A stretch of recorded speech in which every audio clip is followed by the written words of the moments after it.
Cost of Living in Canada, your 2023 guide. Are you planning to move to Canada but don't know if you can afford to?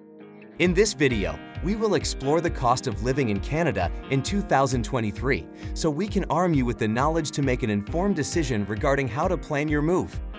Chapter 1. How expensive is Canada in comparison to other countries? Canada, like most major economies with a high standard of living, is quite costly. However, compared to other sovereign economies like the USA or Australia, the cost of living is relatively cheaper and affordable. For example, the average monthly expenses for a family of 4 is 4,637 Canadian dollars and 4,877 Canadian dollars in Australia and the USA, respectively. This contrasts with Canada, where the same expense will only set you back 4,388 Canadian dollars. Chapter 2. What are the most expensive and cheapest major cities/provinces?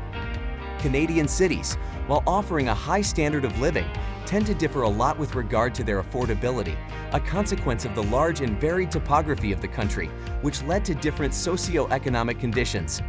By and large, the biggest cities tend to be the most expensive.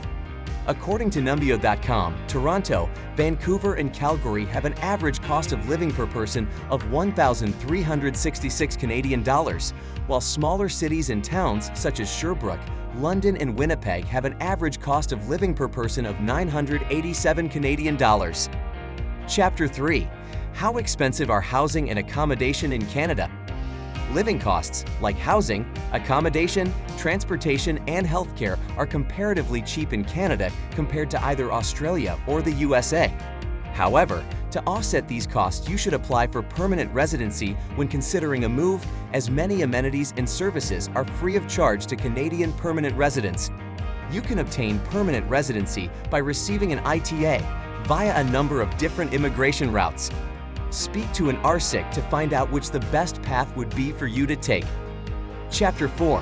How much does education cost? For Canadian citizens and permanent residents, education is heavily subsidized through taxes by the Canadian government. However, you may have to contribute towards your tuition fees in certain fields, especially in tertiary education where admission standards are high and availability is low. Should you wish to learn more about Canada and how you can move there to work, study, or even to travel, subscribe to our channel and visit CanadianVisa.org for more information.